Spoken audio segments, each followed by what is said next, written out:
it hasn't had a chance to live out yet. I mean, will it withstand all the pressure and all that?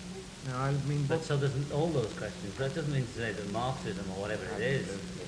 It's like blaming the failure of Christianity on Christ. It wasn't Christ's fault. It was the others. I mean, he was a basic Marxist with a halo on his head.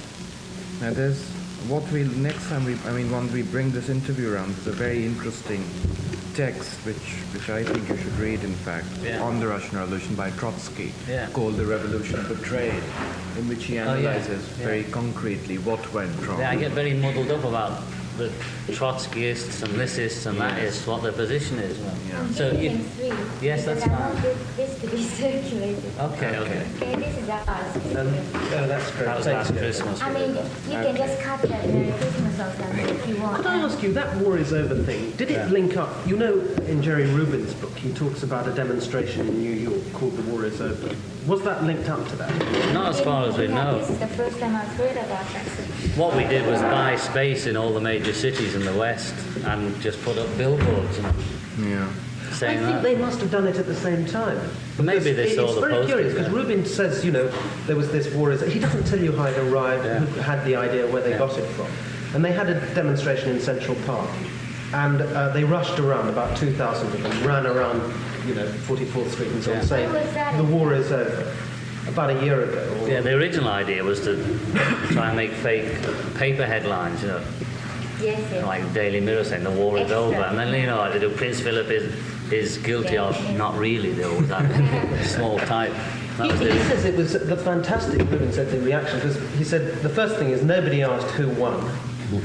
Nobody, even the people who were pro-war, felt they could say that they were sorry about the war being over, and so on. He gives a good description. In New York, the poster was on a giant billboard right next to the induction office for the army. That's a great move. I mean, what factors would you say had, in fact, radicalized you over the last few years? Well, I'd always been interested, as I said in the Rolling Stone article, in China and Russia, as a working class human being, and always relating to working class, although playing capitalist game. But I was not aware of that at the time. We were doing it full scale. I was just making my, doing my job or whatever it was called. But there was always this. I was an atheist as a teenager, and then with the advent of acid and that, there was all this glorious vision and all that shit. And so I tended to go back, because we all somehow need a father figure, even Chairman Mao's that. And the father figures were all laid on the line with the Buddhists and the Christianity, and having been brought up in that, it was an easy switch to sort of, there must be something to it, this feeling of brotherly love, I translate it as a feeling of God. But having gone through this therapy and understood the wish for father and mother in life from us all, whether we had them or not, we never got what we wanted from them. And as soon as that was felt, physically felt, there was no question of a God. It was just, I had to do it that way, then, to really kill off what the drugs had done. And it was that, and having felt my own pain, literally, I mean, in the therapy, you really feel every painful moment in your life, and it's excruciating. It's like being crucified. And you know that that's your pain and not as a result of somebody in the sky, and then it's a result of your parents and your environment. The whole social context. Yeah, so it just all fell into place, I mean, at one time, I always used to claim to be a Christian communist, which is bullshit, really. But, that was the position I took, because I could not disassociate myself with this God shit, But this therapy, I don't know, there was a moment when experiencing some kind of pain, realizing that there was nothing to do with anybody else but me. I'm associating with parents, but it was me that was feeling it. Nobody had anything to do with it. It was my own self. And that just finished it. It was the end then. I mean, it wasn't any great revelation. It was just like, oh, fucking hell, what have I been doing? And then the thing was what to do about it. You know, having always, especially since Yoko came, wanted to do something about peace or people, you know. Yeah. And there the point now was what to do now. You know, where do I stand? What education have I got to catch up with, or shall I rely on my own common sense, which usually now the myths have gone. It leads you to the one conclusion, you know, we're all oppressed and that's it, you know, and something has to be done about it. But then... And you actually were still thinking about that when writing even songs like Revolution that seemed to be knocking politics. In a way, you were thinking about a political problem. Oh, sure. I mean, Revolution, there's two versions of the song Revolution. Of course, the Underground Left picked up on the one that says Count Me Out. But there's two versions. One, but the original version, which was ended up on the LP, said, when you talk about destruction, you can count me out in and out. I put both in because I wasn't sure. Yeah. On the one I released as a single, and apart from getting a bit fed up of doing it, I'd been trying to make it in a more sort of commercial style, and the single is much faster than the album version. I missed out Count Me In, you know, because I'm a coward, I don't want to be killed and all the rest of it, you know. Yeah. So with that thing in mind, and the story was, I didn't really know that much about the Maoists, but I just knew that they seemed to be so few and like painting themselves green and standing in front of the police and getting picked off. I just thought it was unsubtle. You know, I thought, I don't think the original communist revolutionaries went around shouting about it. You know, they kept quiet and They didn't ask to be picked up. right. They coordinated themselves a bit better. Yeah. And that was I was really asking a question. You know. Also, they got dug into what the people really wanted, which is what Mao did. Yes. Actually. Yes. He didn't just wave a red book. I mean, that wasn't. But the only problem with Mao, it seems to me, so the revolution song was that really. I was posing a question and saying in and out. There was 3 revolutions, 2 songs and 1 abstract, like I don't know what you call it, music concrete or something like loops and that, which was a picture of the revolution. That was the last track, wasn't it, on the Beatles double LP? Just before Ringo does a Hollywood bit, yeah. So that was a picture I sort of painted in sound of the revolution, which was complete murder and killing and people screaming and kids crying and all that, which is what I really thought it would be. But I think it was a mistake, most of the murder and you know. killing these days is done by the counter-revolutionists. Sure, yeah. The governments who have all the... But I just made a picture of like Northern Ireland, say. I mean, it's just shoot bang, kids crying and howling and arbitrary voices coming in saying things. Could I just ask you, I mean, rising out of that, I mean, first, how this ties into analysis. I get the idea that, I mean, most analysis is reconciling people to their pain and to the world. Yeah, but most of This it is guy doesn't seem symptomatic. to be doing that. He's doing the opposite. He's bringing that... Yeah, his thing is to feel that pain, not come to terms with it. I mean, we come to terms with it ourselves to survive to the age we are. Yeah. All the pain, the repression pains which are caused at childhood are literally repressed in you. They come out in arthritis or asthma or whatever. I mean, people with asthma and other thyroid things are being cured in his place by allowing themselves. They're literally trying to kill themselves to get parents' love in a way. You know, look, mummy, now will you love me? I'm a cripple, you know. And we put it somewhere else. I put it in sort of into my eyes, literally, you know, which I experienced sort of moments of not wanting to see when I was a child, not wanting to see the ugliness, not wanting to see not being wanted went into my eyes and into my mind. And he doesn't just put you back to talk about. You do most of the work yourself, actually. Once they've sort of started on you, it just happens yourself. It's machinery. Once the machinery for feeling everything that goes on to you is open, you can't stop it. But after 30 years of repressing feeling and put it in my backbone or in my neck and things like that. But what's left after his... You're left with yourself, and still with the ability to feel daily, almost daily, we primal, which is cry about repressed fear. Every morning most of us wake up in fear. That's your weakest moment when you first wake up, and that's usually when your heart's pounding, and for no reason you can think of. Now that's just the basic fear inside all of us. Well, this allows you to, in a way, you put, instead of having your heart going like clappers or some strain in your back or something, and just sort of either taking a pill or saying, well, I'll get over it, I'll have a bath and that, you let your mind go to that pain, and after you've been through the therapy, the pain itself will regurgitate the memory that originally caused you to suppress it into your heart. So you sort of lie there, and your mind goes to this pain, and it goes like, 1943, this happened. It comes out literally like that, and you cry about it.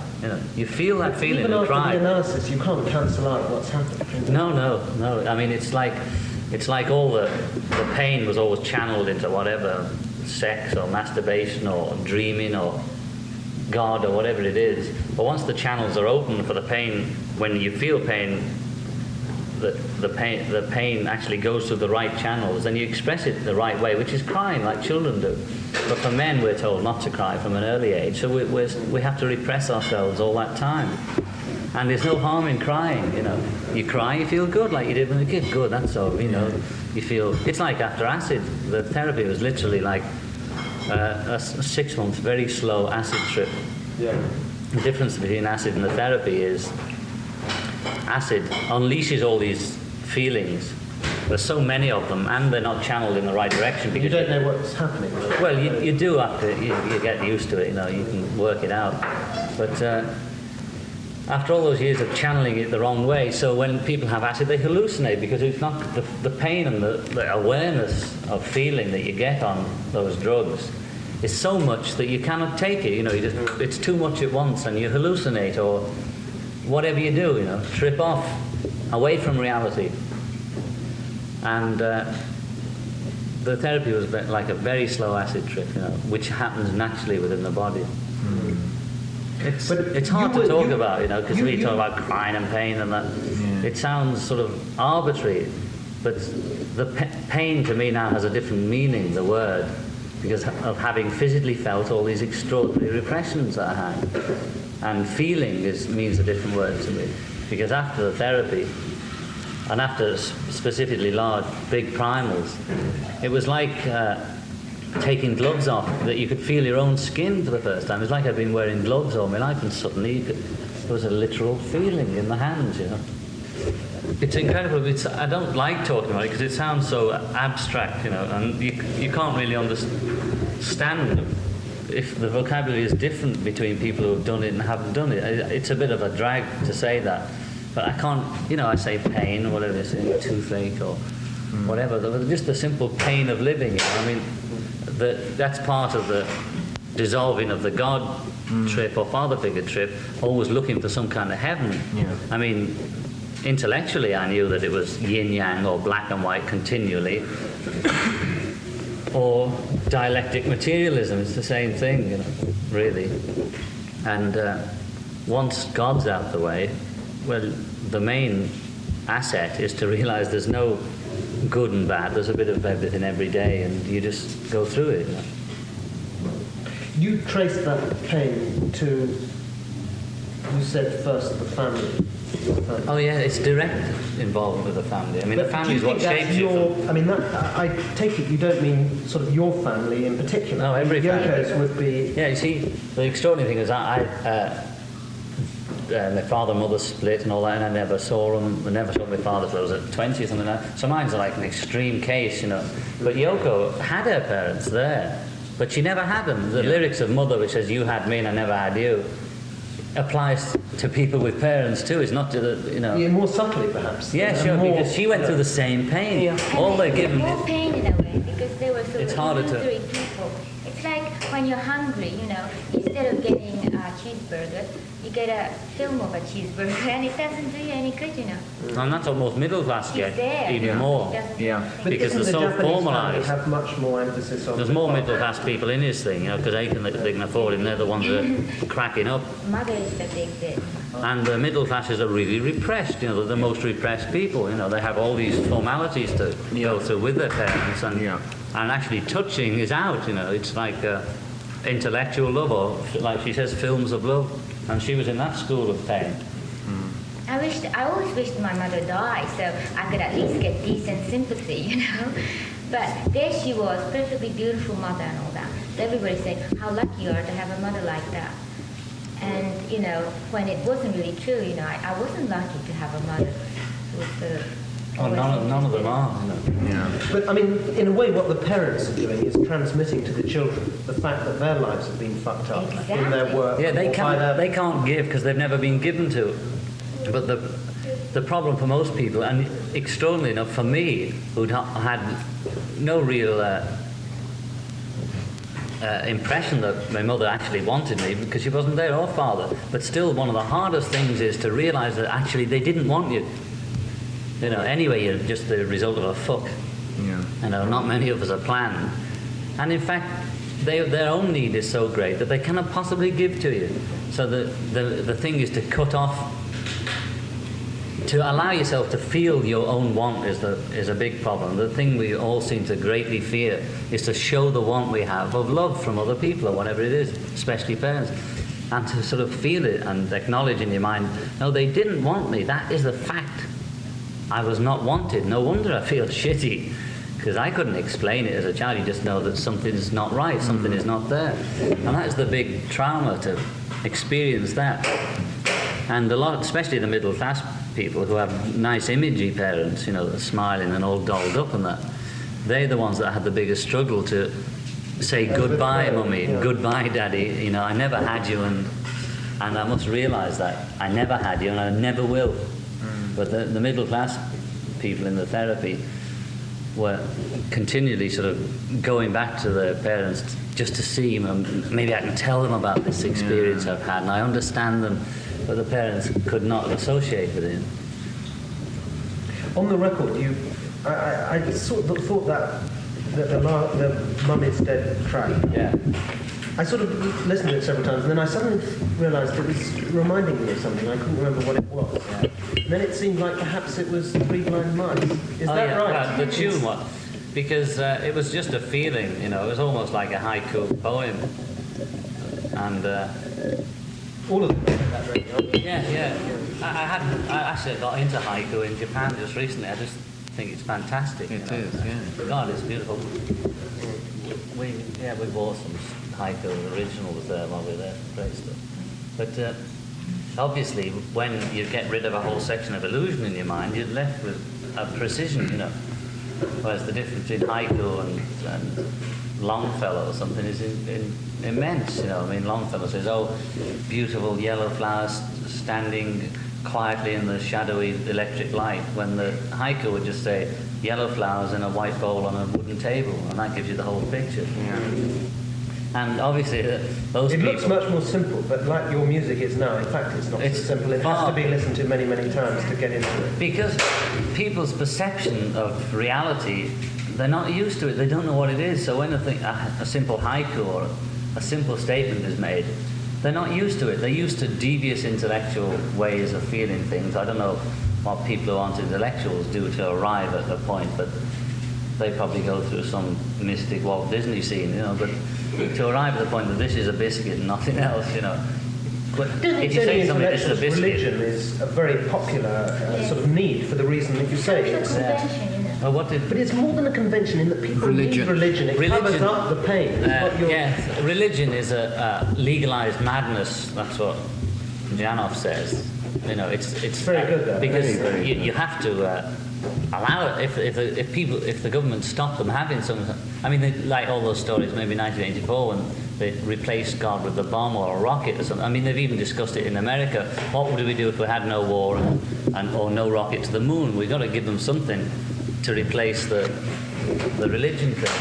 I think it was him or George, I'm not sure, who said opium is the religion of the people now, instead of religion is the opium of the people. That's what's happening. Actually, Marx in that essay, that early one, he also said religion is the heart of a heartless world, and there's a fantastic passage that's very like the, God is A concept. Yeah.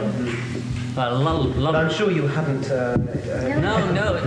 When he interviewed me, he said you realise that lots of philosophers or whoever, I don't know what they were, had talked about God being a concept about which we measure our pain. I think that was my own revelation.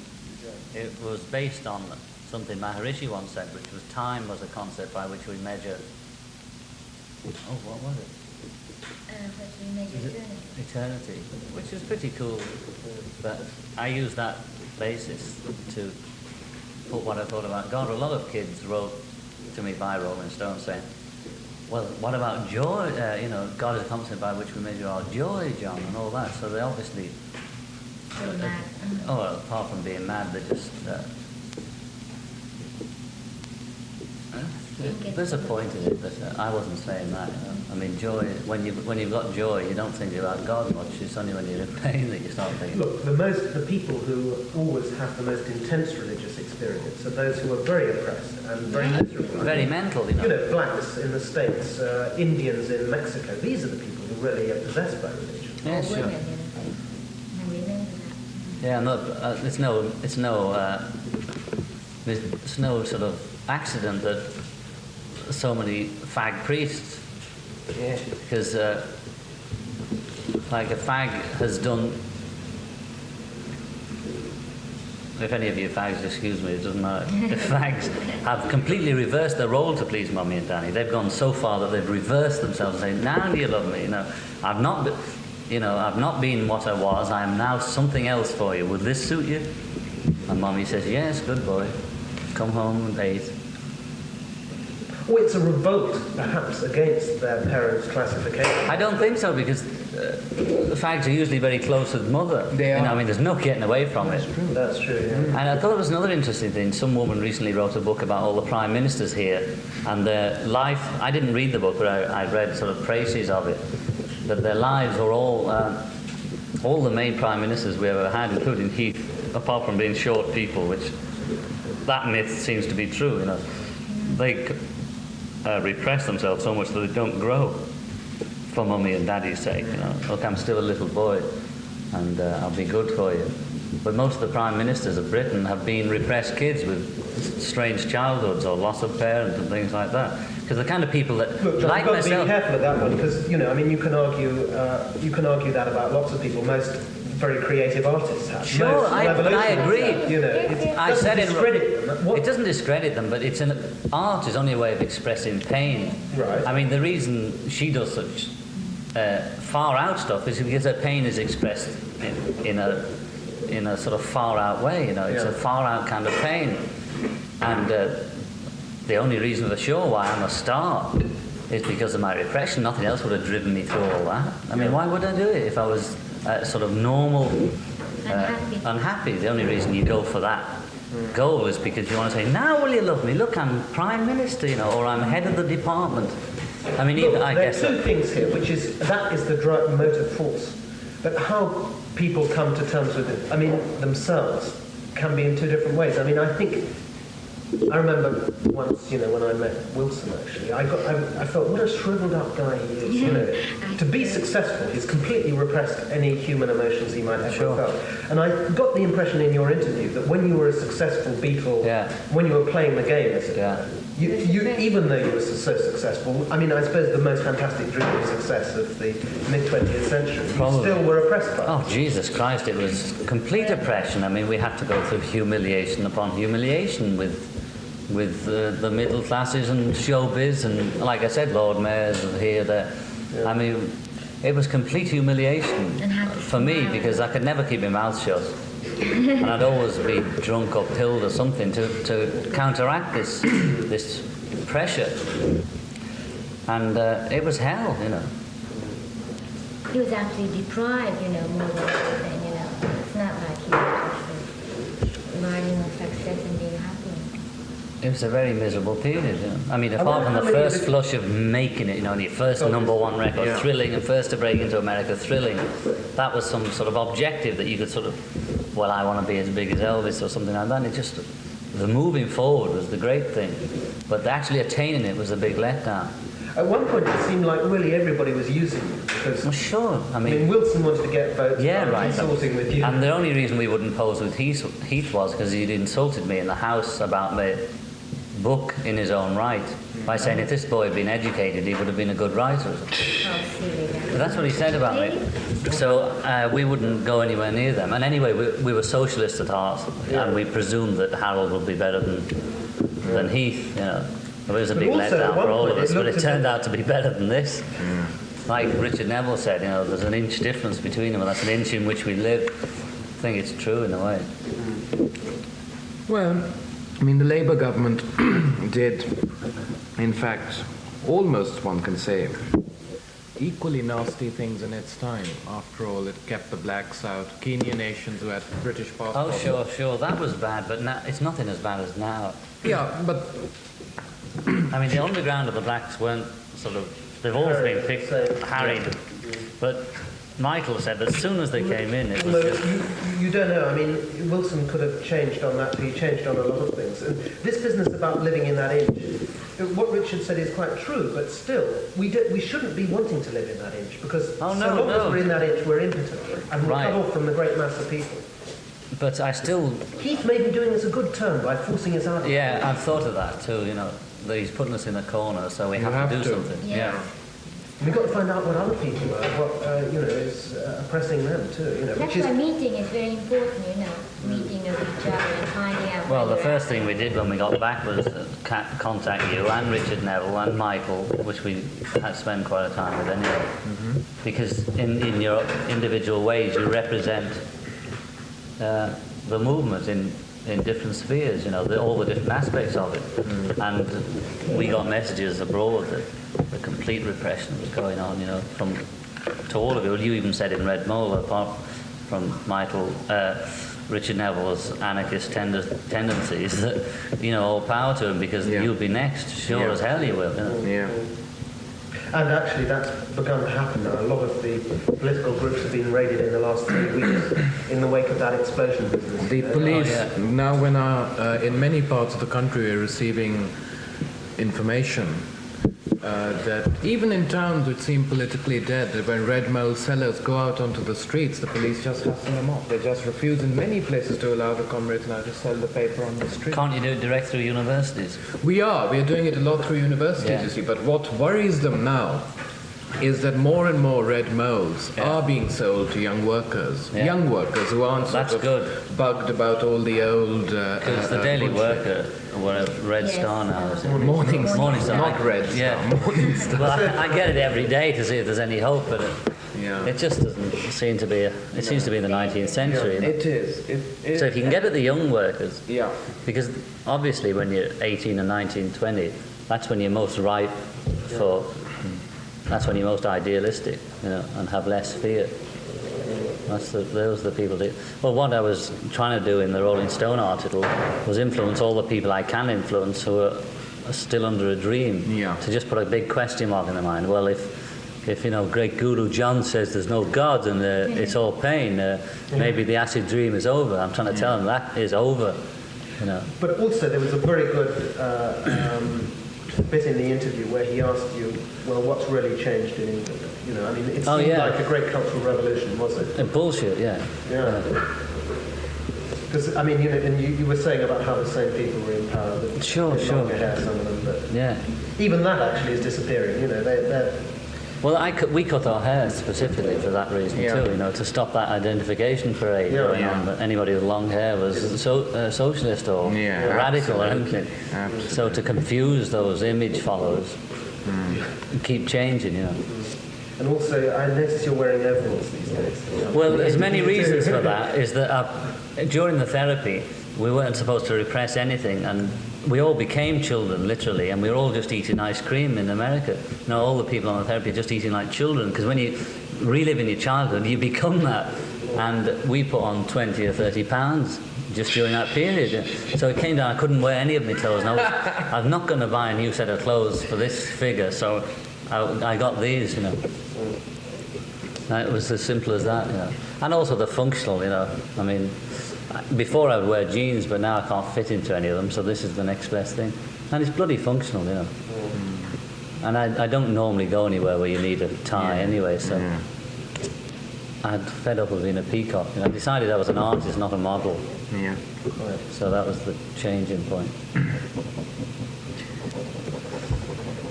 One of the things that, you know, I mean, you know, it is true that we can, in the Red Mo, we can get into contact now with young workers, but still one shouldn't, you know, and the barriers are still immense. Yeah. And it seems to me this is, I mean, you know, you say that in the Working Class Hero song about, you know, the fucking peasants. And there's a lot of that peasant-like feeling around. How do you see that? Do you think that as an artist you can help to destroy, because it's really a culture of subordination, isn't it? Yes. Thinking that you're on the... Yes. You've always got to be dominated and led. Yeah. Well, it's a cosy feeling for them, in a way, like being in prison, you know. You don't have to think, you know. You take your position and stick with it. And it's that, really, which is the problem. Also desire for father and all that. Yeah, nice big company to look after you and all that, you know. Well, the Rolls-Royce crash seems to have somewhat disproved that. Yeah, right. Well, the more of that happens, the better in a way. Yeah. For the workers, you know, in the long run. You know, 10,000 workers held shares in that company under a scheme that was touted as, you know, workers and capitalists getting together. Like the Japanese do.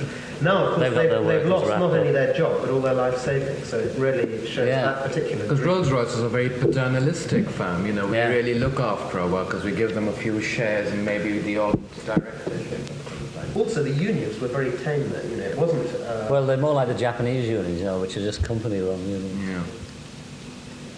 I like your love. Great. But I don't know about that problem, you know, because it seems to me that all the revolutions have either happened with a Fidel or a Marx and the Khrushchevs or whatever it was in the early days, who were literally intellectuals, whether they were workers or not. And they got a good pocket of people, and I don't know how they got through to the workers, except for the workers in a more repressed state than they seemingly are here. It's to get through to people that... See, the Americans have woken up in a way to the fact that, okay, 2 cars and 2 tellies does not answer it. But here they haven't had it long, and they're still... But John, this is, it seems to me, where you, you know, in a way the revolutionary artist comes in, because the workers here are repressed not by guns, but by ideas and culture. And the whole ideas of the ruling class. Yeah. You know. It's television and the spectacle, Yes, that's the on one level, on the other level. And you're part of that, or Yeah, I you know. were, and then you freaked out of it. But I mean, you're in a sense, you're still a bit of it. Sure, you know, because I'm not sure what to do or where my place is now. I've just sort of found myself in a... I woke up, you know, so I have to sniff around and see what my place is, you know, and what I can do. Which is why we're all talking. Yeah. One of the problems I feel is, I think, maybe it was in the interview or somewhere else, I read about your influences, and obviously most of them came from the States, didn't they? There isn't a native tradition here which is really revolutionary in a cultural sense. Or is there? Perhaps Newcastle mining songs or something. I think you mentioned them, did you, or not? Yeah, the thing was that rock and roll itself was the basic revolution to people of my age and situation then. That was the... I think the reason was that because we're so unfeeling and repressed, that something sort of as basic and as loud as rock and roll... That's all right. Something that I think the reason why rock and roll got through to kids was because it had to be loud to get through their non-feeling and the repression that they've been under. And also the way it had they to be reacted simple. to it. Yeah. So I've forgotten what the question was. About whether there was... There's something in England that I see. developed it. But Because the folks we all were very conscious of being imitation Americans in the early days, but we delved into the music and found out that it was half half white country and western and half black rock and roll. That's Africa, and most of the country songs basically came from England. The original, all those train songs. And sure, they did Scotland and Ireland. All the basic folk song comes from Europe. So it was just a cultural exchange. I mean, they went to America and Americanized the songs, and they sang about working on the railroads, and the blacks sang about working in the cotton fields. But all the basic songs, like lots of Dylan's basic songs, are Scottish, Irish, or English folk songs. So that made us feel better, you know. We'd delve into that side of it. But of course, the more interesting songs to me were the black ones, you know, because they were simpler. And they just sort of said, you know, shake your arse and, you know, shake your prick about, which was quite an innovation, really, you know. Look, the good thing Loosen your about that limbs up. is it's getting you to do something, whereas some of the folk song tradition is about getting defeated. Well, the folk songs It's about losing. are completely middle class, you see. As kids, we were opposed to folk songs because it was all middle class. It was the same as jazz. It was college students with big scarves and a pint of beer and singing folk songs in what we call la-di-da voices. You know, I worked in the mine in Newcastle and all that shit, you know. And there was very few real folk singers, you know. I liked Dominic Bean a bit, and there was quite a folk song tradition in England, in Liverpool, and country and western. The country and western was complete cowboy hook. But the folk songs, most of them were middle class kids just singing in very fruity voices. And I heard a few, they sometimes were very old records of real workers singing the songs. And even now you occasionally see on TV some Irish still singing them because they're in a different state still. You know, the actual people that work every day and go to the pub singing the songs, and the power of them like that is fantastic. And I started getting a little more interested in that. But the barrier was my own sort of class prejudice, which was that folk songs had always been on the BBC with fruity voices and had nothing to do with folk music. You know, they were just sort of classical reproductions of keeping alive some old tradition. It was a bit boring, like ballet or something. And a minority thing kept going for a minority group, and but today's folk song was rock and roll, even though it happened to emulate from America. You know, that was not really important in the end, because then we wrote our own, you know, and that changed it.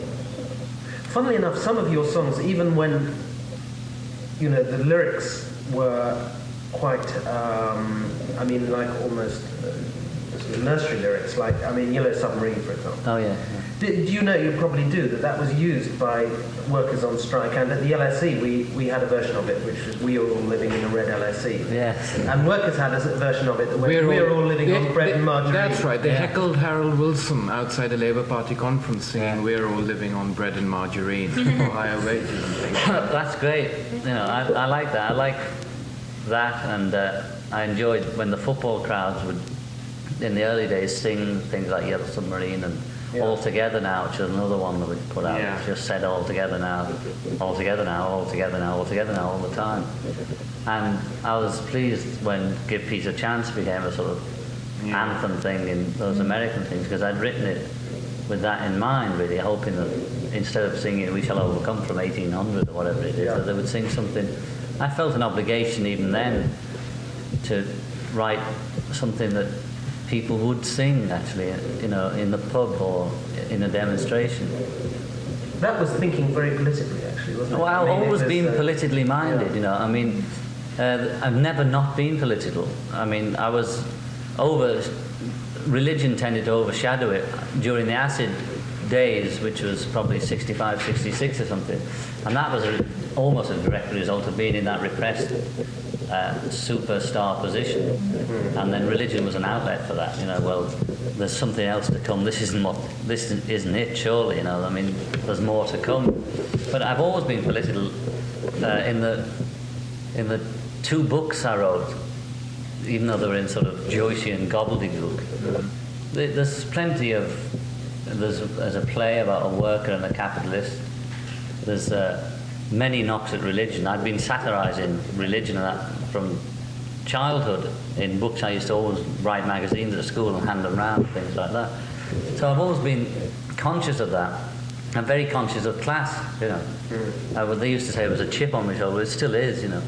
Because I know what happened to me. I know what all the class repression that happened to me. I mean, it was a fucking fact.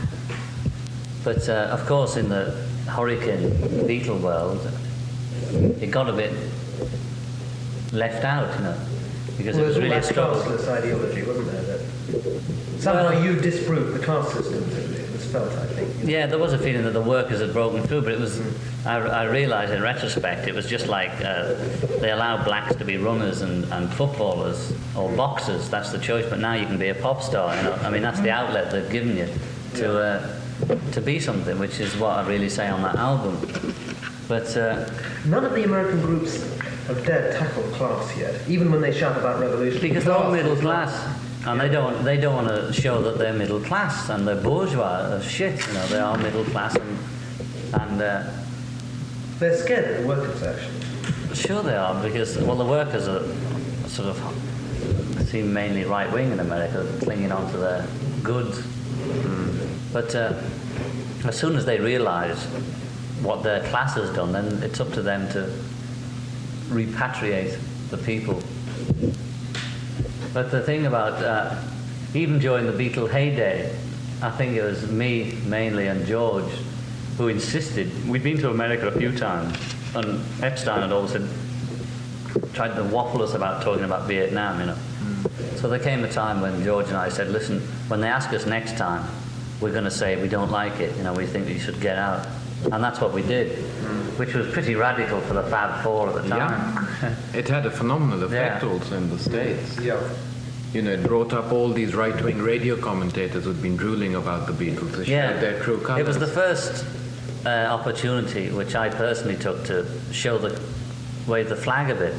I'd always felt that repression. But as I say, it was so involved and the going was so pressurised that there was hardly any means of expressing yourself at that rate. We were just working continually, touring continually, and always kept in this cocoon. And it's pretty hard when you are Caesar and everybody's saying how wonderful you are and giving you all the goodies and all the girls or whatever it is, to break out of that. It's hard to say, well, I don't want to be king, you know, I want to be real. And the second big sort of political thing was when I said the Beatles are bigger than Jesus. And that really broke the scene. I mean, I nearly got shot in America. And that was another big trauma for all the kids following us. What impact did Vietnam have for you? When did you first start thinking about Vietnam? And did it play any part in sort of accelerating your radicalization? I don't really remember, you know. I just remember that we'd had this sort of unspoken policy of not getting involved by answering any questions, and that probably I always read most of the newspapers, whether it was shit or not, and read the sort of political bits.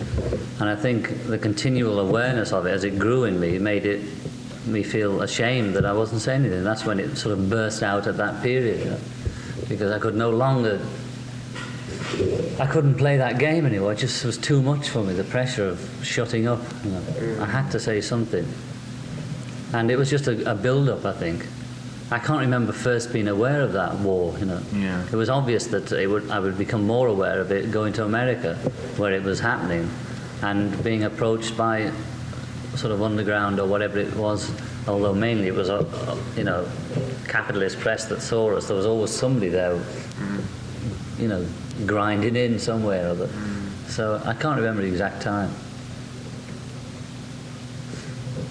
Could I just return to one point on, you know, you were talking about folk and black music. Yeah. I mean, it seems to me that one of the big problems about folk music is it's sort of depressing, it's sort of losing, whereas black music is about fighting. And I think even in Dylan's best songs, you somehow feel, you know, they've had it. Maybe it's because it comes out of struggles that were a long time ago that didn't. Yeah, but most of the sort of urban blues and things like that were mainly about sex and fighting each other on the street over a woman or something. I mean, which isn't very... No, and the field songs were mainly just expressing the pain they were in, you know. I mean, that's all they could do. Because the English or American wasn't. That's what I like about it, because they couldn't express themselves intellectually, so they had to say in very few words what was happening to them, and it was really self-expression until it probably, because there were many different pockets of blues, you know. I mean, originally it was in the fields, and then as they moved to the Chicago and places like that, it developed into city blues and all that thing. So it was still an expression of their own individual pain, or the black man in general, but there was never any solution given. There was never any it was always God will save us, you see. They're labouring under that problem about God always pervaded their songs, you know. And so I don't think there was any answers given, you know, or indications of anything really. I mean, I don't know. To what extent do you think answers can be given? I don't think answers can be. I mean, the first thing one can do is state your own position, which is what they did with their songs. And then I think the second thing is to find out who else thinks like you. And then there's a group, which is what's evolving there now. And even only just recently have they started singing about the war of the blacks, or any kind of revolution. You know, apart from people like Nina Simone.